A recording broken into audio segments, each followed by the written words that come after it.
I'm sure every person has at least one movie they loved for some reason that not a lot of other people know about. There are a good number of movies that I adore that I have rarely encountered anyone who knows about it. Maybe this means I have a bad taste in movies? I don't know. Either way, I would like to share what I consider fun, wholesome movies that I can and will rewatch until the day I die. One such movie is Disney's Dinosaur. Yeah, There is literally only one person I have ever met in my 23 years of existence who has heard of this movie. It came out in the year 2000 when I was in kindergarten, but I remember the marketing was pretty bad. Literally, you have a movie of dinosaurs where you can sell all of the toys, but nope, we get these disturbing Aladar rubber head hand puppets. Yeah. No.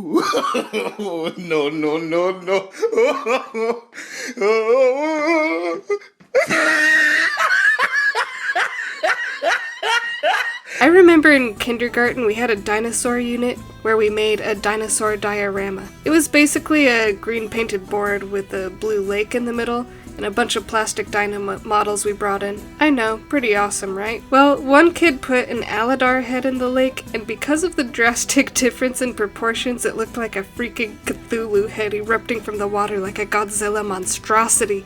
Personally, I would like to explain why I think the movie is a masterpiece that deserves more praise. According to IMDb, the plot is an orphaned dinosaur raised by lemurs joins an arduous trek to a sanctuary after a meteorite shower destroys his family home. That plot tells us like nothing, man. Basically, there's this pretty awesome dino. Yeah, his name's Aladar. It's a family movie.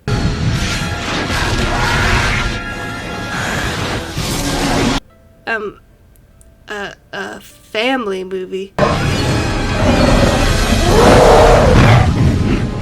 I said, I promise it's a family movie. Yeah, so anyway, it's a family-friendly movie adventure of Aladar. He was raised by lemurs, and he ends up rescuing a couple of them after the meteorites hit down, and then he goes on this quest across the desert, and they don't get eaten, and they end up in a beautiful green place. Yay! This movie has everything you could ever want. So, yeah, let's get started. So, the animals are rendered realistically. You'll find that pretty much every animated talking animal film will stylize the animals to look nothing like the real thing, but can still be recognized as the animal. There's nothing wrong with this. This just makes it a lot easier for animators to show emotions and expressions, which will help the audience empathize with the animal better. Because, animals can't emote. Right, Lion King? Right? The only stylization on the dinosaurs and monkeys are the facial features, but specifically around the eyes and mouth.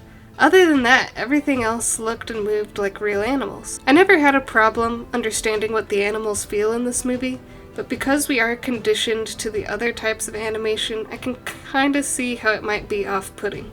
Along the same vein about creating empathy, I want to point out that the story and characters never once cheated and behaved like a human. I mean, there are moments where they say jokes about school or, things that dinosaurs wouldn't know about, but the dinosaurs don't share our same philosophy. They care only about survival, and they never break character. They always behave like animals. I know you might be a little confused. If you aren't sure what I mean, let me show you some examples. Wow! If you're hungry for a hunk of fat and juicy meat.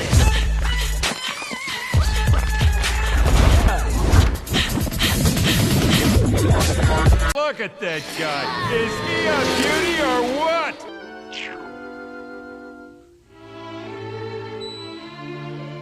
As you can see, these are little breaks in character for the animals who would have no idea what any of these human things mean. In Dinosaur, there's literally not a single moment where anyone does something like this. This may be why critics harshly criticize the fact that there's dialogue in the film. Clearly, everyone involved in the project took so much care to keep the story as realistic as possible. So why would they make this choice? I mean, dinos can't talk! right? Critics all frowned solemnly at what could have been achieved with the already largely experimental film if it had remained entirely silent. Well, critics, you are wrong! Wrong, I say! Wrong. The simple, obvious answer is, of course, the fact that they still needed to make back the money spent in production, and it was already being risked with the large amount of CGI and the experimental narrative. Their one demographic they could possibly sell to is kids. It isn't that kids are stupid, they simply just don't have the attention span to watch a completely silent movie.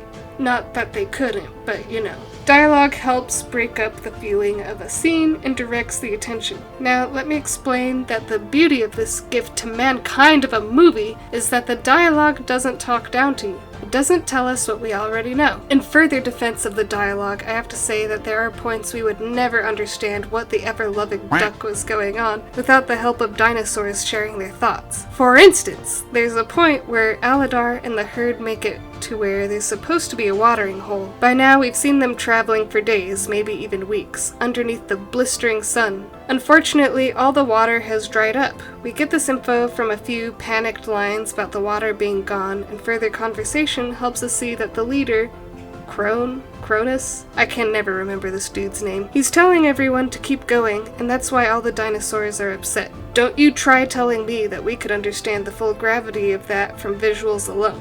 Another thing I really love about this movie is that only the significant dinos speak.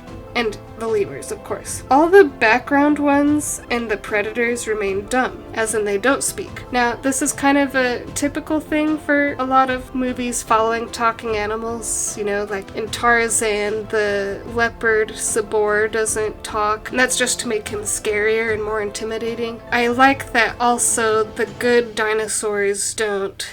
Sorry, I had a flashback to Good Dinosaur. We don't talk about those times. I like that the good dinosaurs don't talk either unless they're directly influential to the main characters. For instance, you've got this scene where Aladar digs up the hole and Baleen helps get the water, and when all the other dinosaurs see that there's water, their survival instincts kick in, and like animals, they all kind of run over each other and pummel each other, kind of with the instinct of like, I need the water first and I'm gonna drink it first. And we don't hear any of them speak. We don't hear them say, you know, get out of the way, except for Crouton over here. Look, all we had to do was dig and... Good. Now get out of the way. All around me are familiar faces. And I just really like that aspect of the film, that they feel more animalistic, you know? They aren't human. Again, the movie's strongest, most amazing trait is how you can't possibly forget that these are animals. The story feels like it came from the mind of an animal with the most important theme of survival. This point is driven home from the very opening scene where a freaking Carnotaur chases a bunch of dinos, the ensuing stampede crushing eggs in its wake. You can feel the intense fear coming from the prey. We have multiple scenes throughout the movie that ramp up the intensity as well. The herd is in constant danger from the whole thing, from velociraptors, territorial leadership disputes. If you ever interfere again, I'll kill you. Carnotaurs, dangerous environments, and hellfire meteors of mass destruction from the sky, so the pacing is perfect, and each scene took me in unpredictable suspense. You get a sense of how it might feel to be a dinosaur. Furthermore, there's an element of how the lemurs have a different philosophy than the dinosaurs. No, hear me out. I didn't notice this until the last time I watched the movie, but I finally understood. The movie puts Corona as a secondary antagonist from all the environmental and predatory factors in his adamant opinion of survival of the fittest. We've never gone this long without water. If we keep going like this, we'll lose half the herd. Then we save the half that deserves to live. If dinos die from heat stroke or can't keep up with the speed of the herd, then tough luck. It's each dino for himself, and the need of the herd outweighs the individual. I'm kind of with Genghis Khan on this one, but Aladar was raised by the lemurs, so that's why he's persistent about helping the young, weak, and the elderly. Speaking of the elderly, they're the best. Baleen, you got big feet, just give them a kick. Oh, I couldn't possibly. Shoo! Shoo! He refuses to leave any behind. Lots of ape monkey species in real life live in family groups, so it makes sense to me that Aladar would have such a different viewpoint about survival than Korn. This is such a subtle thing that I absolutely love it. Take that amazingness and shove it in your mouths, you pessimistic critics. Some say that the animation is too dated to enjoy this movie, as if animation has an expiration date. It is true that in many cases CG ages movies so fast, making them hard to stomach now. But I only find that to be the case with CG models superimposed on live-action flicks. But in regard to this movie, I say Tommy Rot, Balderdash, and Benedump Cabbage Patch. Wait, this movie is a bunch of CG models superimposed over live-action scenery? How the heck do people think this looks bad? They used practical effects and beautiful scenery from real life, and they moved the different things that the dinosaurs interacted with. I mean, just look at how Aladar's feet move the rocks at this part. I know the rendering of the fur and the eyes are obviously not up to standard today, but this is genuinely the one movie my eyes believed the computer models were actually interacting with the environment and belonged there.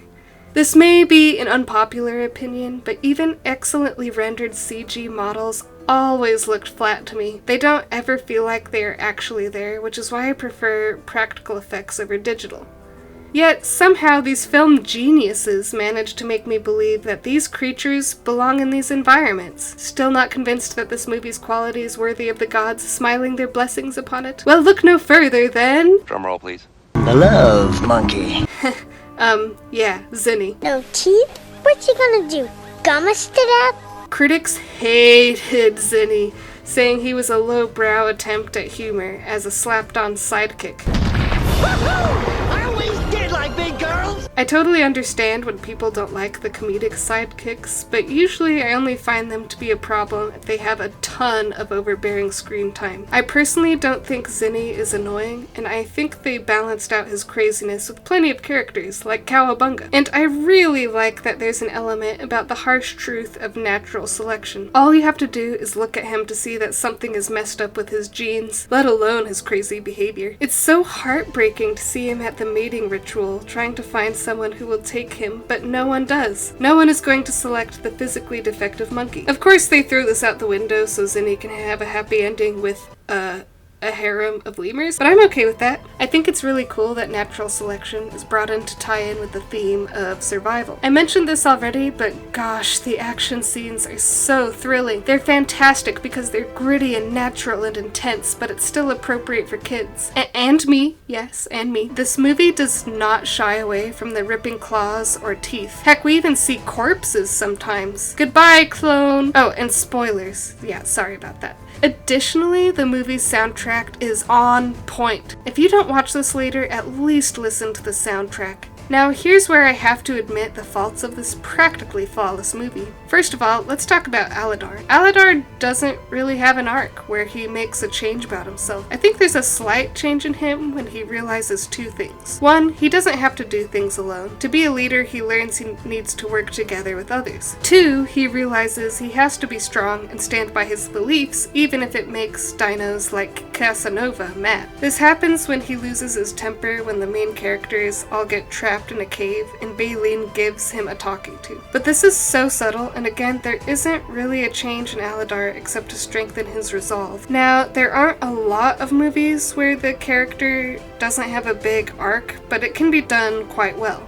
There's a movie I love called Pollyanna, and that works because the girl doesn't really change at the end except, she gets hurt. But because she doesn't have an internal change or a big moment like most movies do, what works is that the rest of the town transforms because she's the one who transformed them from being this grouchy, horrible place to be to a happy place. So for Aladar, not much changes around him, so it can be a little more difficult to connect with him because he's pretty much morally flawless. There is a similar issue with the plot. It's pretty simplistic in just being the herd and the outcast main characters must get from point A to point B by the end. You can look at a plot graph and you can see the movie has a lot of rising action and then falling action. There's a midpoint and a climax. It has everything a plot can need, but sometimes that just isn't enough. All plots at their core are pretty simple, but usually there are plenty of complexities thrown in as well. Dinosaur stays pretty straightforward. There aren't many side plots,